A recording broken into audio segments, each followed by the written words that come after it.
Continuando nuestro relato sobre los faraones del Imperio Nuevo, aquella época del máximo esplendor de la historia de Egipto, hoy vamos a hablar sobre Tutmosis III, sin duda alguna una de las figuras más importantes de la historia egipcia, y sobre sus herederos.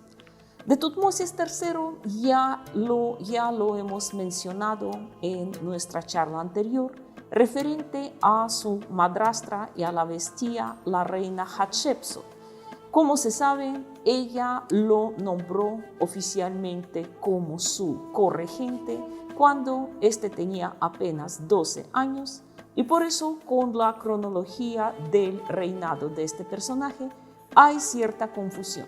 Sin duda, era un reinado espléndido, pero ¿cuánto duró?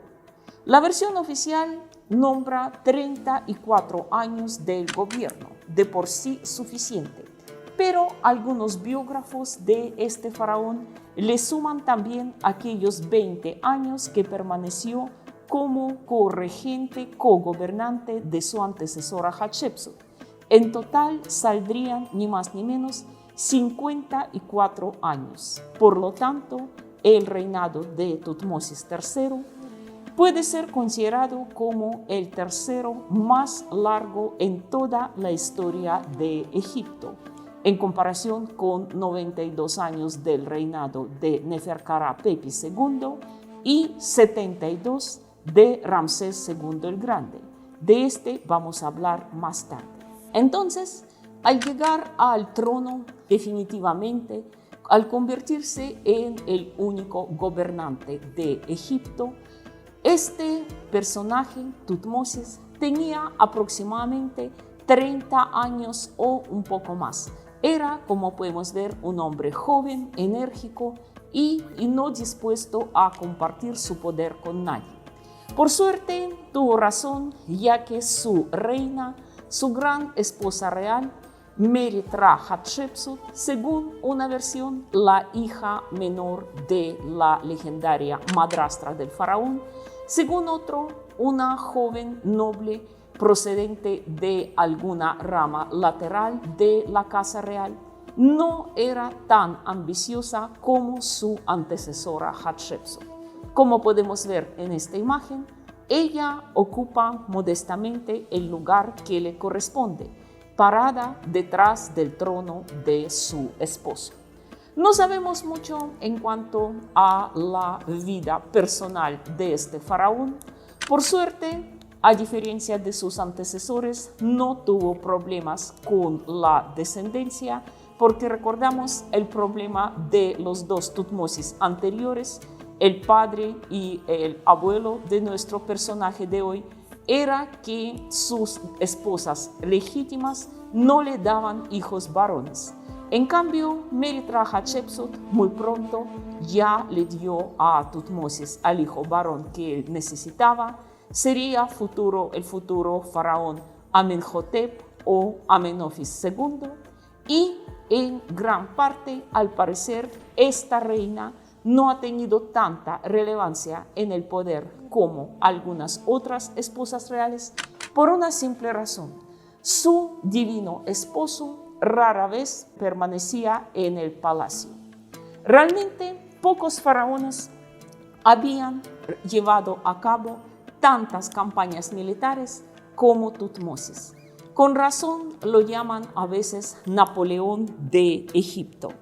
Realmente este faraón, durante los 34 años de su reinado, había realizado 17 campañas tan solo en Asia. Había salido lejos del Valle del Nilo, más al norte que ningún otro faraón. Los detalles de estas campañas asiáticas las veremos más tarde. Y si sumamos a eso también sus campañas contra los nubios, porque él había penetrado también más lejos al sur que ninguno de sus antecesores. Así que esta imagen muy simbólica que representa a Tutmosis agarrando por el cabello a tantos enemigos derrotados, cada uno simboliza su campaña exitosa.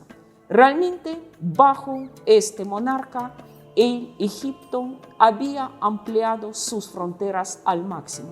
Ningún otro rey había pasado tanto tiempo fuera del Valle del Nilo, ni había llevado tantas campañas, ni había ampliado tanto el territorio de Egipto. Egipto alcanzó su máxima expansión territorial precisamente bajo Tutmosis, un rey soldado que había pasado la mayor parte de su gobierno no en su palacio, no en los jardines del Valle del Nilo, no en Egipto, sino en las campañas, en las tierras extranjeras, y con frecuencia pasaba más tiempo en las barracas de los soldados o en sus tiendas de campaña. Sin duda, esto le había ganado una gran estima en el ejército. Aquí precisamente, en este mapa, podemos ver tan solo algunas de las campañas de este faraón en la parte asiática.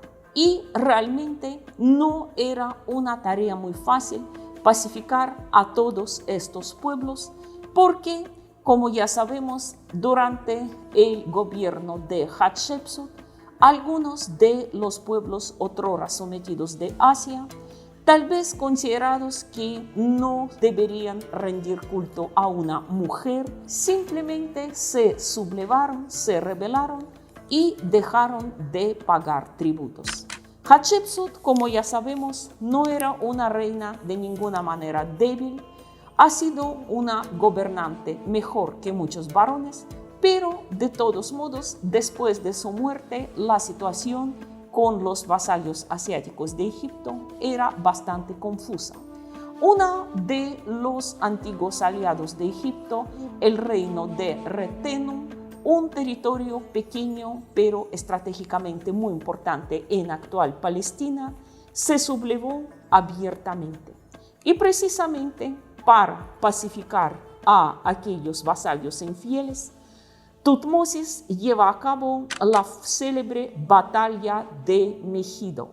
Batalla de Megido que tuvo lugar el día 16 de abril del año 1457 a.C., pasará a la historia como la primera batalla oficialmente registrada, de la cual tenemos los datos precisos, la fecha, el lugar y también la cantidad de los combatientes y las bajas. En este caso, podemos decir que aunque la guerra es lastimosamente tan antigua como el género humano, pero la primera batalla de la cual existen registros históricos y no solo hallazgos arqueológicos como de las batallas anteriores, es la batalla de Megido. Un poco acerca de los antecedentes de esta batalla. Para el primer año de reinado de Tutmosis, aquí podemos ver cómo se distribuían las fuerzas en el escenario político. Egipto oficialmente tenía el control sobre Canaán y algunos otros territorios fuera de sus fronteras anteriores en Asia, pero en el norte existía otra gran potencia, Mitanni o Najarina. Mitanni realmente ofrecía el mayor peligro para Egipto, para sus dominios asiáticos, porque como podemos ver otros grandes imperios, Babilonia estaba demasiado al sur, demasiado digamos al este, como para entrar en una confrontación abierta con Egipto. Y el otro enemigo proverbial de los egipcios, los hititas, su imperio apenas estaba emergiendo.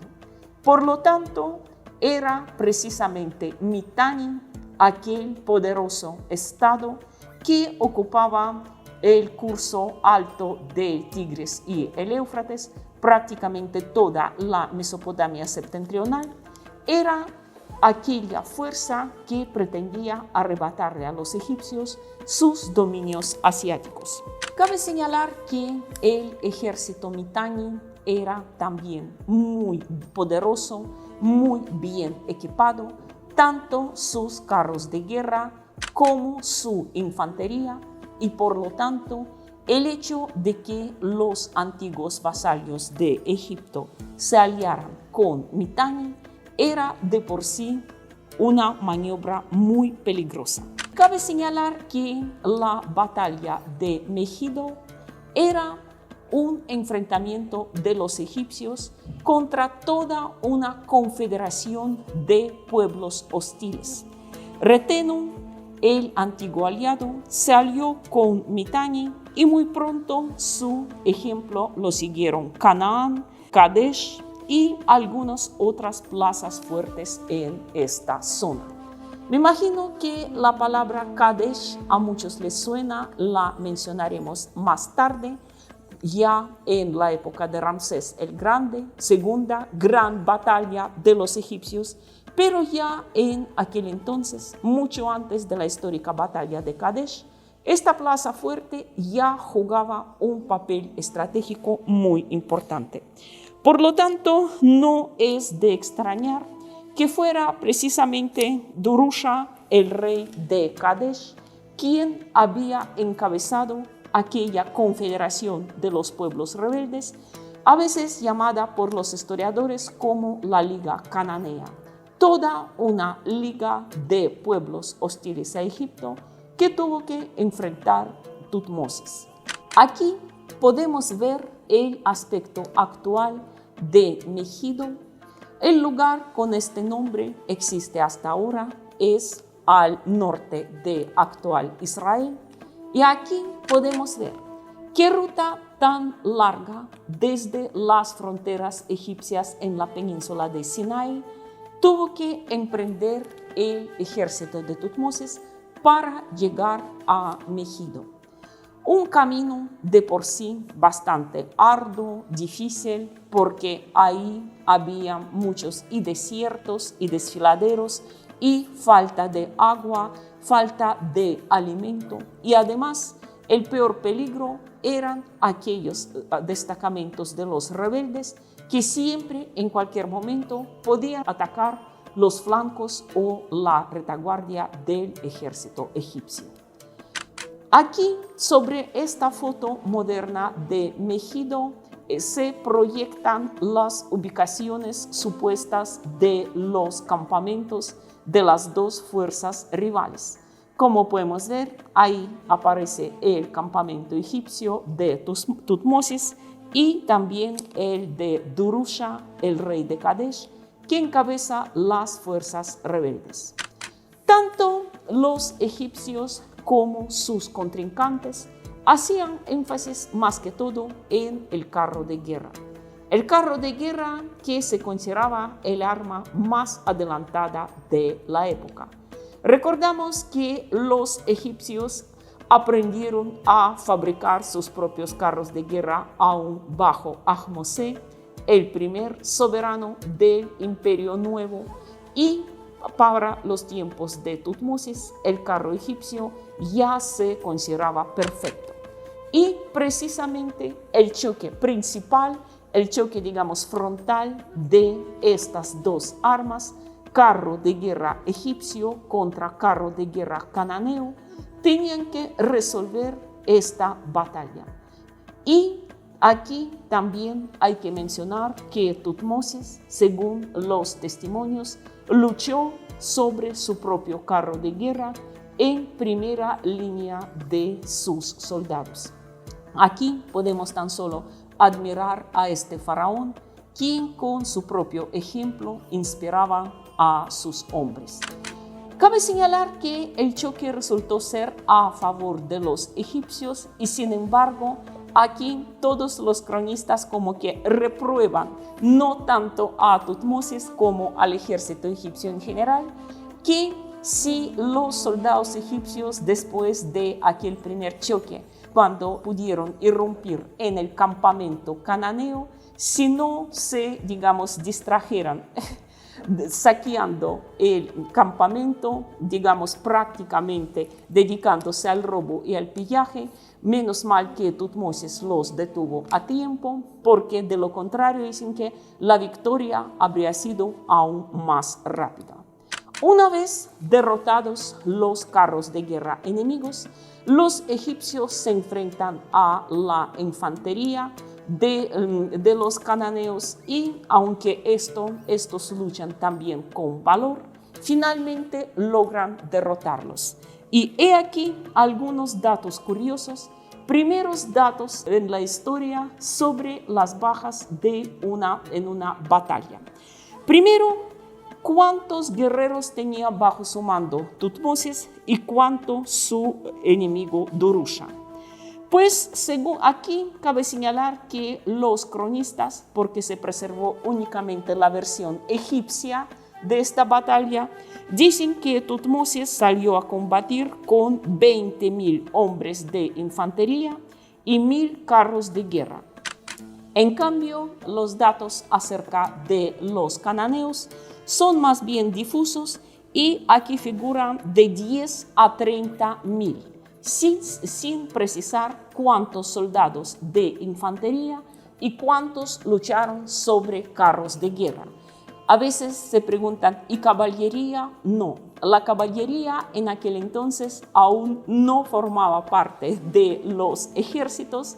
Esto nacería mucho más tarde ya con los asirios. Así que como podemos ver, la fuerza principal de choque era el carro de guerra.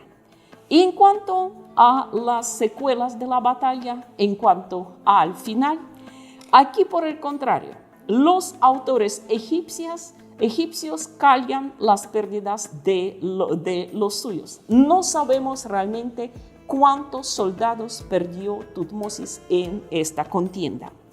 Pero en cuanto a los cananeos, las cifras que nos comunican los cronistas egipcios son los siguientes: 83 muertos. Realmente para una batalla tan, como podemos ver, grandiosa, son pocos.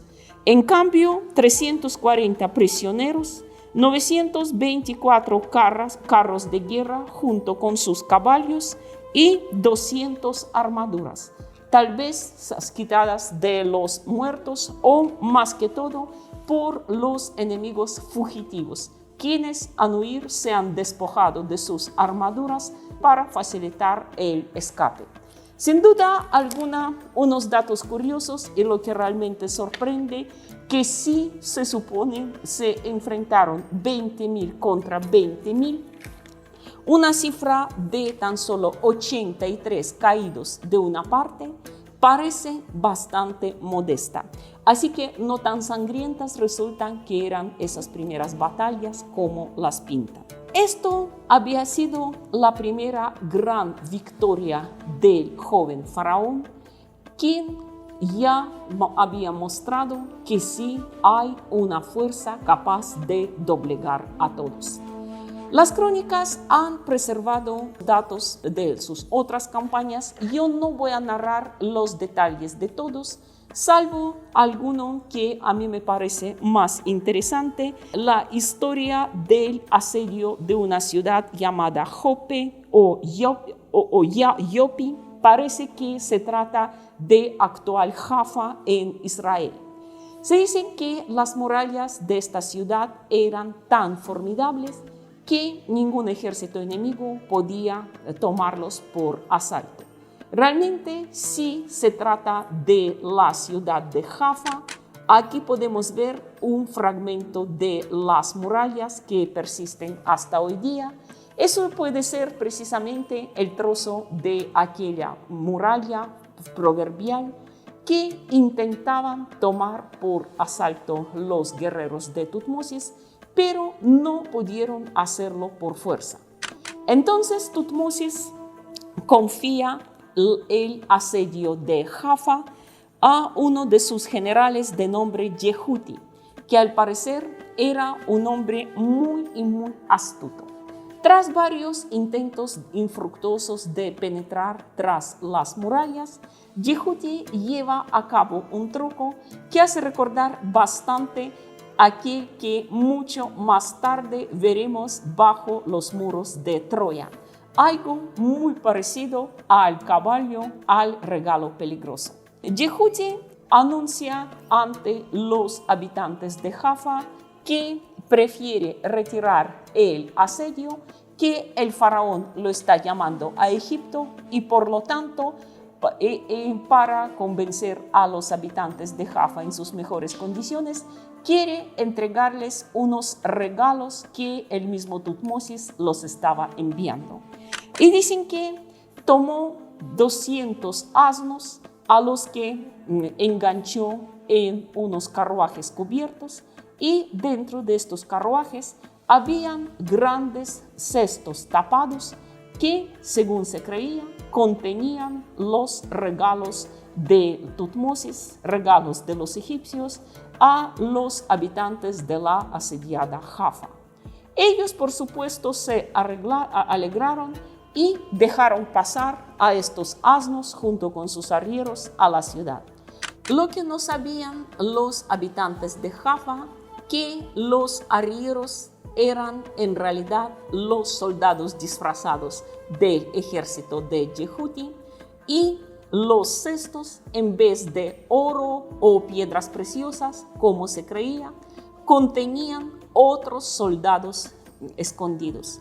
Por lo tanto, como podemos ver, esta vez habían asnos de Jaffa, unos auténticos antecesores, unos auténticos antepasados del caballo de Troya. Los habitantes de Jaffa dejaron al enemigo simplemente entrar en la ciudad. Fue así como Tutmosis ha completado entonces la toma de Jaffa. Cabe señalar que el nombre de Yehuti lo conocemos porque se conocen varios objetos de valor con los cuales Ramsés lo había galardonado después de aquella brillante operación. Aquí, por ejemplo, aparece un cuenco de oro macizo con el nombre grabado de Yehuti. Y aquí una pulsera también con su nombre que le había regalado Ramsés. Sin duda, como podemos ver, aquel truco con el caballo de Troya es mucho más antiguo que lo creemos. También algunas otras curiosidades acerca de las campañas asiáticas de Tutmosis. Tutmosis, por ejemplo, fue el primer faraón egipcio quien había forzado el río Éufrates. Lo cruzó en varias ocasiones con toda su campaña e hizo una anotación que en Asia hasta los ríos corren al revés. Pues claro, para los egipcios, cuyo único gran río, el Nilo, corre del sur al norte, eso les parecía el orden normal de las cosas, que todos los ríos normales deberían correr en esa dirección. El hecho de que Éufrates corriera de otra manera les había parecido extraño. También, al parecer, Tutmosis fue el primero de los grandes egipcios quien había visto la nieve con sus propios ojos. Al llegar a las montañas de Siria, sin duda alguna, el faraón y sus hombres debían quedar sorprendidos ante esa sustancia blanca tan fría que se deshacía bajo el efecto del calor. Entonces, sin duda alguna, además de sus campañas militares, Tutmosis ha descubierto ante los egipcios muchas maravillas. En cuanto a sus campañas nubias, hay que mencionar que no solo había penetrado más lejos al sur que ninguno de sus antecesores, sino que también les impuso a los habitantes de esta región un nuevo tributo. Antes, los nubios, reconociendo el poder de los faraones del país vecino, les pagaban en oro, marfil y también con animales exóticos. Pero bajo Tutmosis, los nubios, como podemos ver en esta imagen, conducen a la corte del faraón no solo las riquezas de su tierra, sino también a sus propios hijos, a los pequeños príncipes y princesas nubios. De ahora en adelante, Tutmosis ordena que los hijos de la nobleza nubia, tanto varones como mujeres, deben estudiar en la corte del faraón. Estos muchachos, sin duda alguna, eran unos rehenes de valor muy grande, pero también una garantía de buen comportamiento de su padre y también en el futuro se convertirían en los transmisores de la política de Egipto a todas estas tierras ubicadas al sur de las cataratas. No hay que pensar que en el palacio ellos fueran maltratados o que los obligaban a cumplir trabajos sucios, nada de esto. No eran esclavos, sino, repito, rehenes de honor. Los hombres se convertían en los guardias del faraón, las mujeres en las doncellas, en las damas de compañía de la reina, y por lógica que cuando llegaba su turno de asumir el gobierno de Nubia, lo hacían como fieles vasallos de Egipto. Es más, aquellos príncipes y princesas nubios que por algún accidente o tal vez por enfermedad habían muerto en Egipto, se han encontrado sus tumbas y han sido enterrados con los mismos honores que un representante de la nobleza egipcia. Poco a poco, como podemos ver, las diferencias entre estos dos países se nivelan y Nubia luego jugaría un papel aún más importante en la historia de Egipto. En fin, pocos reyes han divulgado su poder a un territorio tan extenso como lo había hecho Tutmosis III, tal como lo evidencia este mural, en el cual vemos las procesiones de todos los pueblos dominados por Egipto. Aquí vemos, por ejemplo, y nubios, y sirios, y libios, y los habitantes de algunas tierras aún más alejados, llevando ofrendas, llevando tributos a la corte egipcia. Cada uno lleva las riquezas de su tierra.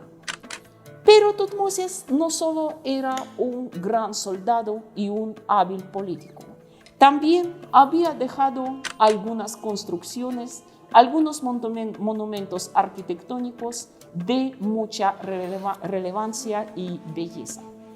Hablando de las obras de construcción, más que todo hay que mencionar al famoso Jardín Botánico de Tutmosis. Jardín botánico en gran parte zoológico, todo un parque nacional, si podemos llamarlo así, que quedaba cerca de la ciudad de Karnak. Hoy día se preservaron solo las murallas que contienen imágenes de muchas plantas, aves y animales que habitaban ahí, presentados, como podemos ver, con un gran realismo, y también unos sistemas de canales de riego que deberían infundir vida en todo este terreno.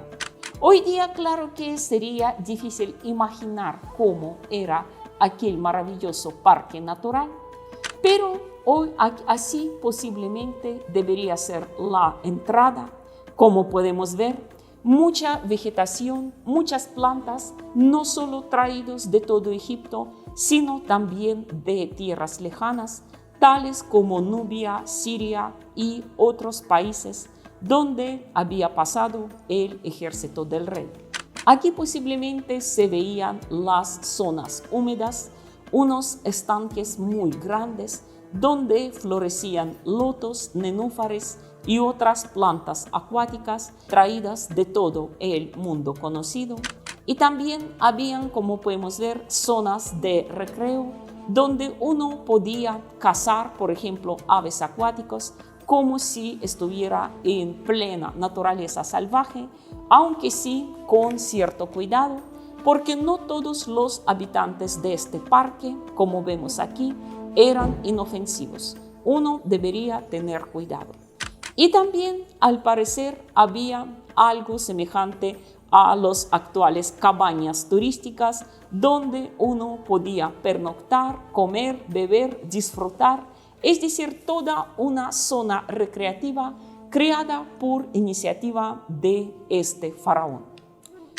Entre otras obras de Tutmosis III, tenemos que mencionar el templo de Amón en Karnak. Sus ruinas hasta hoy día se ven impresionantes, y también algunos de sus obeliscos. Este, por ejemplo, es así llamado obelisco de Letrán, hoy día en Roma, como podemos ver en esta imagen. Es el obelisco egipcio más alto que hasta ahora sigue en pie. Y aquí otro obelisco de Tutmosis. Este se encuentra en actual Estambul, como podemos ver, cerca de la famosa mezquita de Hagia Sofía. En fin, un reinado próspero y largo. En los 2 últimos años de su reinado, Tutmosis parece haber asociado al trono a su hijo Amenofis o Amenhotep, quien sería el próximo faraón Amenhotep II. Aquí, como podemos ver en muchas esculturas, en muchos bajorrelieves, el rey ya aparece acompañado con su joven cogobernante. Tutmosis vivió una vida larga e incluso después de la muerte sigue fascinando a los egiptólogos. Aquí podemos ver una escalera que conduce a su tumba, una de las tumbas más pomposas en el Valle de Reyes. Esto es el interior de aquella tumba, donde se preservó en una de las paredes el texto completo del libro de Amduat, un auténtico texto guía de cómo recorrer el mundo subterráneo, podemos decir como una auténtica guía turística creada por la imaginación de los sacerdotes de cómo viajar por el más allá. Su texto completo, repito, se conserva en la tumba de Tutmosis. Aquí podemos ver el sarcófago de este gran rey y aquí adentro su momia, bastante bien conservada, que nos permitió, con el uso de las tecnologías modernas, recrear su rostro, tal como debió haber sido este personaje en su último año de vida. Un hombre que, como podemos ver, conservaba gran fuerza, una expresión, yo diría, un tanto cansada. Claro que tantos años en el trono deberían ser muy agotadores, pero de todos modos decían que incluso en sus últimos años Tutmosis seguía siendo muy vigoroso y que disparando una flecha de su arco podría perforar una tableta de bronce con el grosor de casi 4 centímetros. Sin duda poseía una gran fuerza, vivió una vida plena y al morir había dejado a su hijo Amenhotep un reino próspero. Aquí podemos ver una recreación moderna de Tutmosis, sin duda alguna un personaje de gran relevancia. Los herederos del gran Tutmosis en gran parte continuaron su línea política. Esto podemos decir tanto de su hijo Amenofis o Amenhotep II. Aquí podemos ver la imagen de este rey, quien al parecer era muy apegado a su madre Meri-Tra. Aquella misma Meri-Tra Hatshepsut, esposa de Tutmosis, quien al parecer no había tenido mucha influencia en su belicoso esposo, pero sí una gran importancia para su hijo, porque muchas imágenes del rey, tanto en su juventud como podemos ver ya en el esplendor de su poder, lo muestran con frecuencia incluso sentado en el trono al lado de su madre. Eso, como podemos ver, era el heredero de Tutmosis, Amenhotep II, quien también prosiguió con sus conquistas, al igual que el nieto de Tutmosis, Tutmosis IV, y su bisnieto Amenofis o Amenhotep III. Todos estos faraones siguieron firmes en su línea política, conscientes de que más que todo deberían mantener paz y mantener a raya a los enemigos en estas 4 fronteras: Asia, Libia y Nubia. En cuanto al Amenhotep III, tenemos que mencionar también a su reina Ti, una mujer también de gran relevancia. Esta reina sobresale un poco de la lista de otras esposas reales porque ella, al parecer, no pertenecía a la familia real. Aparentemente no había en eso nada extraño porque, como se sabe, muchos reyes han tenido relaciones con mujeres de clase baja. Algunas las proclamaban sus esposas secundarias, pero ninguna lograba ser gran esposa real. En cambio, Ti sí se convierte en la reina, en la esposa principal de Amenhotep III, y cabe señalar que ella nunca ni siquiera trataba de ocultar su origen no real. Ella pertenecía a la nobleza provinciana.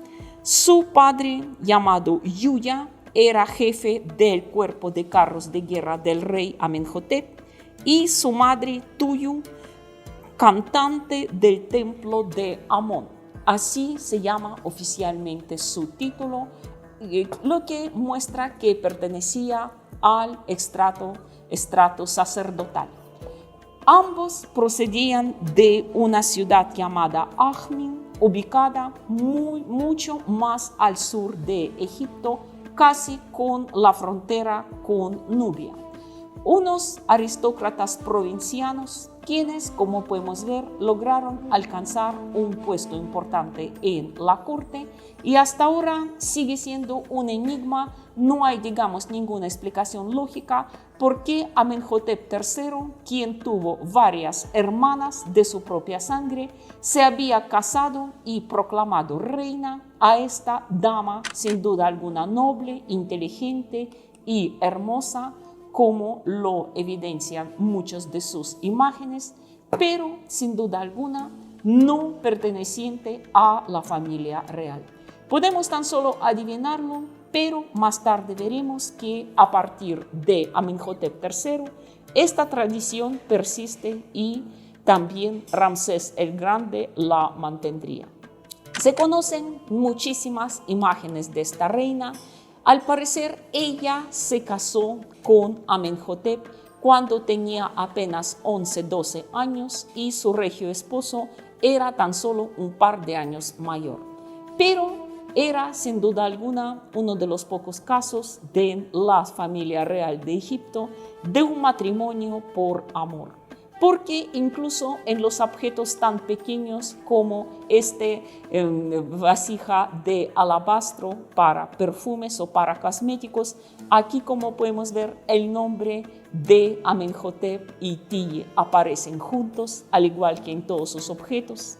Aquí podemos ver la reconstrucción de la cara de esta reina según uno de sus retratos más famosos y también según la cabeza bastante bien conservada de su momia. Sin duda una mujer encantadora y sin duda la mujer más importante en la vida de Amenhotep III, porque todas las demás habitantes del harén real, que sin duda alguna debía ser numerosas, ni siquiera se mencionan. En cambio, Ti está presente en todas partes, como por ejemplo en esta colosal estatua de la pareja real en el Museo del Cairo, en Egipto, donde aparecen junto con su primogénita, la princesa Sitamón, una estatua de tamaño mucho más pequeño. Además de Sitamón, Ti y Amenhotep tuvieron varias hijas y 2 hijos varones. El mayor, llamado Tutmosis, que tal vez se habría convertido en el faraón Tutmosis V, apenas es mencionado. se preservaron algunos relieves con su imagen como esta, donde aparece en su adolescencia con los atuendos propios a un muchacho, a un príncipe de sangre real, pero no a un hombre mayor, y tal como lo evidencia su sarcófago, aparece aquí, como podemos ver, con el peinado tradicional que llevaban todavía los niños que no han cumplido la mayoría de edad. Por alguna razón, Tutmosis, el primogénito de la pareja real, muere antes de llegar a la madurez. Por lo tanto, el poder pasará a su hermano menor, al segundo hijo de la pareja real, quien subiría en el futuro al trono con el nombre oficial de Amenhotep o Amenofis IV, pero a todos lo conoceremos mejor como Ajenatón. Ajenatón, el famoso faraón hereje que llevaría a Egipto a una época totalmente nueva. Pero esto ya sería otra historia.